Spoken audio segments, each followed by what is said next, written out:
Hi friends, welcome to my channel చిన్నారి కథలు. Friends, అందరూ ఎలా ఉన్నారు? బాగున్నారా? నేను కూడా చాలా బాగున్నాను ఫ్రెండ్స్. మీరు కూడా చాలా చాలా బాగుండాలి. ఫ్రెండ్స్, చిన్న రిక్వెస్ట్, ఫస్ట్ టైం మా ఛానల్ చూస్తున్నట్టయితే ప్లీజ్ ఒక సబ్స్క్రైబ్ చేయండి ఫ్రెండ్స్, సపోర్ట్ చేయండి. ఫ్రెండ్స్, మీరు మా కథని ఎంతో ఆదరిస్తున్నారు ఫ్రెండ్స్, దానికి చాలా చాలా థ్యాంక్స్. ఇలాగే ఆదరించండి ప్లీజ్, ఒక లైక్ చేసి. ఫ్రెండ్స్, ఈరోజు చిన్నారి చిట్టి కథలు అనే శీర్షికలో లోహ రాక్షసుడు అనే కథ చెప్పుకుందాం. ప్రచండపుర రాజైన ఉగ్రశర్మకు రాజ్యాకాంక్ష ఎక్కువగా ఉండేది. అతడు కుట్రలతో కుయుక్తులతో తన రాజ్యాన్ని ఇరుగు పొరుగు ఉన్న రాజ్యాలను జయించి తన రాజ్యంలో కలుపుకున్నాడు. ఇంకా రాజ్యాకాంక్ష అంతకంతకు ఎక్కువ కాగా తమ సైన్యాన్ని పెద్ద చేసి ఇతర రాజ్యాల మీద దండెత్తాడు. ఆ దండయాత్రలో మరిన్ని రాజ్యాలను జయించి ప్రచండపుర రాజ్యాన్ని ప్రచండపుర సామ్రాజ్యంగా మార్చి తను చక్రవర్తిని అనిపించుకున్నాడు. అతని పాలన బహు క్రూరంగాను భరించరానిదిగాను అయ్యింది. ప్రజలు తమ తమ ఆస్తులను వదులుకొని దూరదేశాలకు వెళ్ళలేక ఉన్న చోటనే మగ్గిపోసాగారు. ప్రచండపుర సామ్రాజ్యం సరిహద్దుల్లో విక్రమపురం అనే నగరం ఉన్నది.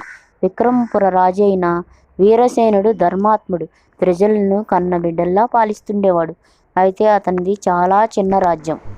ప్రచండవర్మ సామ్రాజ్యంలో రాను రాను ఉగ్రవర్మ బాధలు ప్రజలకు భరింపరానివిగా తోచాయి. విచిత్రమైన పన్నులతో విపరీతంగా ప్రజల ధనం గుంజసాగాడు ఉగ్రవర్మ. ఒక పౌరుని ఇంటిలో ఒక గృహిణి ప్రసవించింది. ప్రసవ కర్మలు ముగించేసరికి రాజభటులు ఆ పౌరుని ఇంటికొచ్చి పన్ను కట్టమన్నారు. నేను నా పొలం ఎప్పుడో పన్ను కట్టేశాను, మళ్ళీ సంవత్సరం రానిదే పన్నేమిటి అడిగాడు ఆ పౌరుడు. మేము వచ్చింది భూమి పన్ను కాదయ్యా, ప్రసవ పన్నుకి అన్నాడు రాజభటుడు. ప్రసవానికి పన్నా? అదేమిటి? ఇంతవరకు ప్రపంచంలో ఎక్కడా వినలేదు కనలేదు అన్నాడు ఆ పౌరుడు. అధిక ప్రసంగం విడిచిపెట్టి మర్యాదగా ప్రసవం పన్ను కడతావా, చెరసాల్లో తోసేయాలా అన్నాడు ఆ భటుడు. ఏం, అడిగిన దానికి చెరసాల్లో తోసేస్తారా?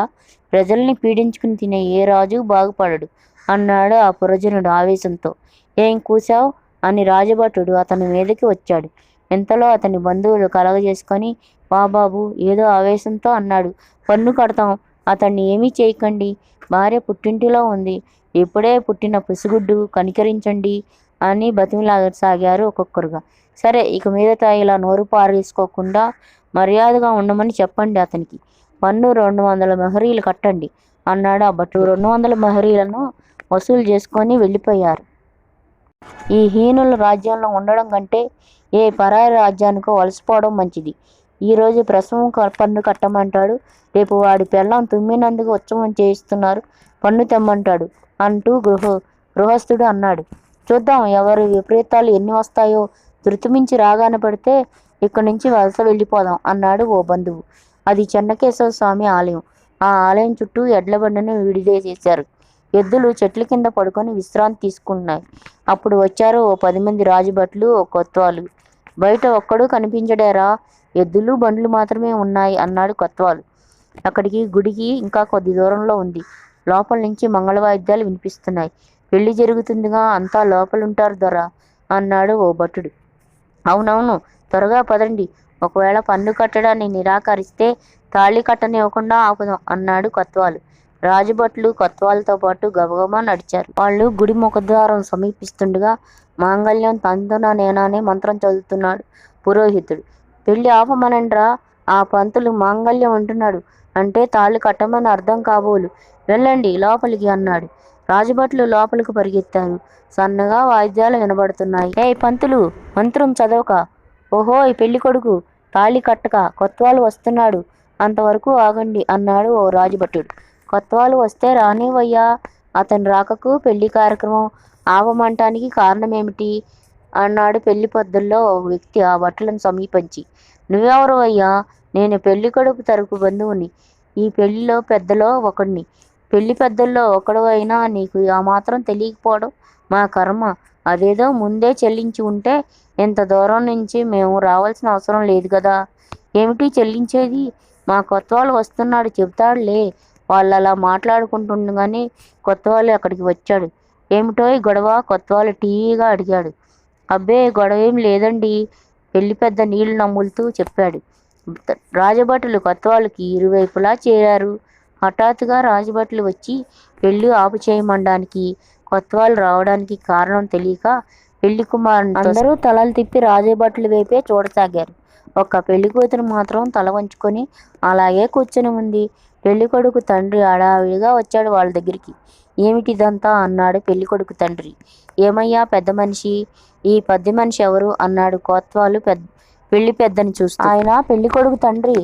ఎవరిని అడిగి చేస్తున్నావు ఈ పెళ్లి అన్నాడు కొత్తవాళ్ళు. ఆలయం అధికారులు అనుమతి పొందేలేండి అన్నాడు. ఆలయం అధికారులు అనుమతి పొందావో లేదో మాకు అనవసరం అయ్యా. పన్ను కట్టే విషయంలో ఎవరిని అడిగావు? ఏం పన్ను? పెళ్లి పన్ను. పెళ్లి పన్నా? ఇదెక్కడ విపరీత పన్ను? విపరీత పన్ను, విడ్డూరు పన్ను అవన్నీ నీకు నాకు అనవసరం. రాజభటులతో కలిసి నేను ఎందుకు ఇక్కడికి వచ్చానంటున్నావు? ఈ చుట్టుపక్కల 10 గ్రామాలకు కొత్త వాళ్ళనైనా నేను గ్రామాధికారులకు కొత్త పన్నుల వివరాలు చెప్పి పంపించాను. నువ్వు మీ గ్రామాధికారికి ఎందుకు తెలియపరచలేదు? పన్ను అతడికి కట్టి ఉంటే ఇప్పుడు నేను వచ్చే అవసరం లేదు కదా.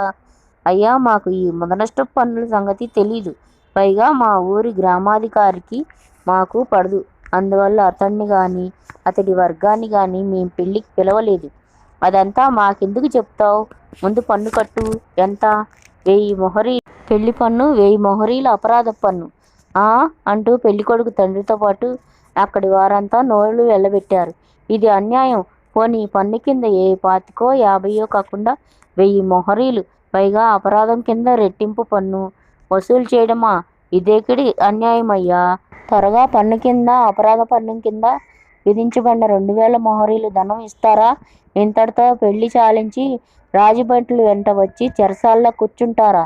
2 కావాలి మాకు, తేల్చి చెప్పండి అని చెప్పాడు. ఇంతటి భాగ్యానికి ఆ చెరసాల ముచ్చట కూడా ఎందుకు కానీ కడతా ఉండండి అని పెళ్లి కొడుకు తండ్రిని చూస్తూ, తగలే తమ్ముడు. పెళ్లినాడు తినగా మిగిలిపోయిన పదార్థాలను వెచ్చగాళ్ళకు వేసినట్టు ఎంగిలి ఇస్త్రాకులు అంటుడు తిండి కాకులకు పెట్టినట్టు అనుకుందాం అన్నాడు పెద్ద. వెంటనే పెళ్లి కొడుకు తండ్రి చేయగలిగిందేమీ లేక 20 బంగారు నాణాలు లెక్కగట్టి ఇచ్చాడు.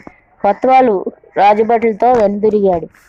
కానివ్వండి పంతులు, వాయించండ్రా మేళాలు అన్నాడు పెళ్లి కొడుకు తండ్రి అటు తిరిగి. వెంటనే పంతులు మళ్ళీ మంగళం తంతననేనా అని మంత్రాలు చదివి పెళ్లి కొడుకు వైపు తిరిగి, అమ్మాయి మెళ్ళో తాళి కట్టు నాయనా, 3 ఉళ్ళు గట్టిగా వేయి అని అరిచాడు. ఫ్రెండ్స్, లోహ మాంత్రికుడు అని మొదటి భాగం విన్నాము. రెండో భాగం రేపు చెప్పుకుందాం. ఫ్రెండ్స్, మా కథ నచ్చిందా? నచ్చితే ప్లీజ్ ఒక లైక్ చేయండి ఫ్రెండ్స్. లైక్ చేసి మాకు సపోర్ట్ని ఇవ్వండి. మాకు లైక్ చేస్తే మా ఛానల్ గ్రోత్ అవుతుంది. లైక్ చేయండి, షేర్ చేయండి, సబ్స్క్రైబ్ చేయండి ఫ్రెండ్స్. ఉంటాను. Bye bye.